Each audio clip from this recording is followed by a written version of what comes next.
Welcome back, everybody. This is what I have so far.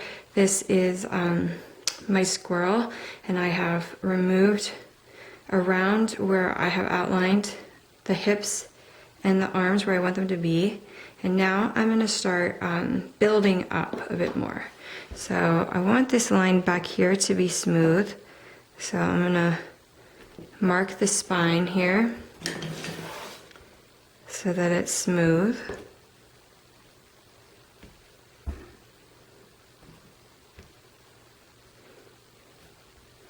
And that'll give me a good eyeball from the front when I'm working on the legs if I have a good spine curve on the back.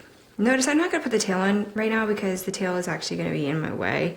So a lot of people want to jump into those big features, but before you add a feature, just think to yourself, is it going to be in the way while I sculpt the other elements? You can always put it on and then take it off again. So I'm going to still refine what I have here, but the ribbon tool I have is awfully bulky. So you have other ribbon tools. This one is a nice round. Let's see what else I got in the bin. Here's a squared off ribbon tool.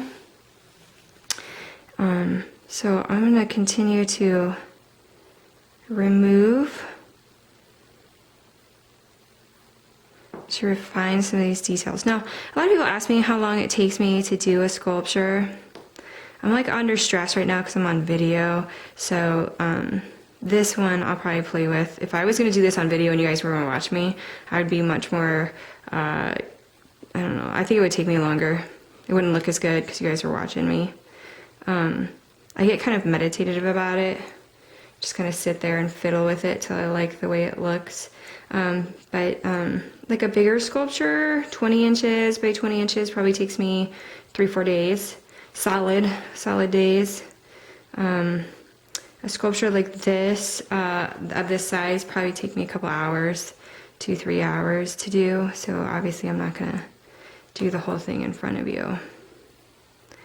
Notice I rotate the piece.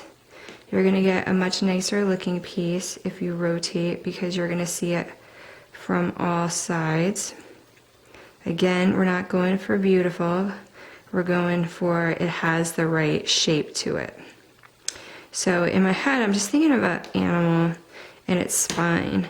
And I'm thinking, oh, well, the spine of an animal, it kind of tucks its tail. And so I kind of want like a nice graceful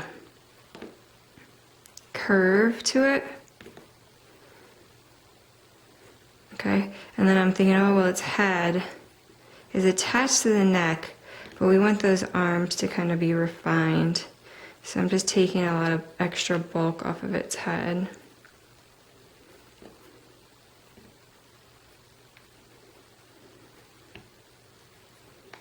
Now, if you're having trouble seeing what you're making, it definitely helps to add like an ear and then take the ear off later once you kind of get an idea what you're looking at. So for instance, if I'm like, oh, I'm not quite seeing what it's going to end up looking like, if I add little placeholders like that, you're like, oh, okay, now I kind of see what I have to do to make its face look correctly.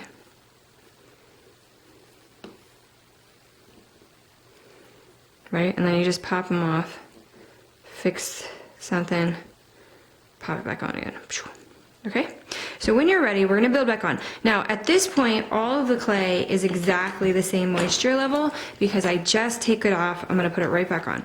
But if it's been sitting on the table a little bit, what you want to do so that it all stays moist, because when it's thin like this, it'll dry out really fast, is I like to just dunk a little bit, leave it on the table, let that soak in. Don't try to use it when it's soaking wet. But after it looks like the water soaked in, you can just put it right on there. So I'm going to merge this on. Now, the drier this gets, I will have to scratch and slip. But right now, I can just kind of build right onto it. And so right now, I'm building up its little hip bone. And this little guy will be its little foot.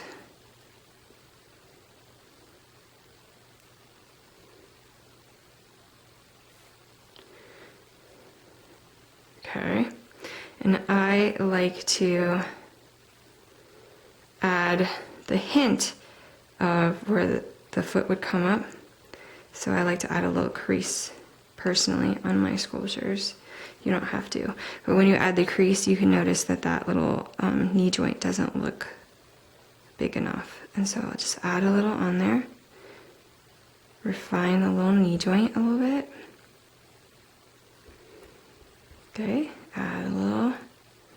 Remember, you can add and subtract right now really easily, so just keep going. Okay, when I get the hip the way I want to, then I want to work on its little hand.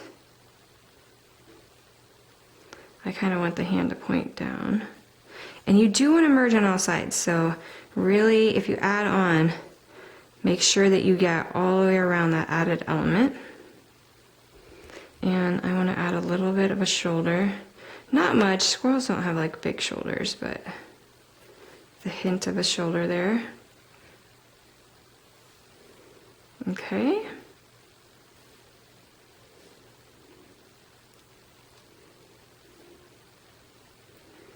There you go, so there's one side. So I want you guys to keep working. I'm gonna do the other side, and then I'll show you the next step. Okay, keep working on yours.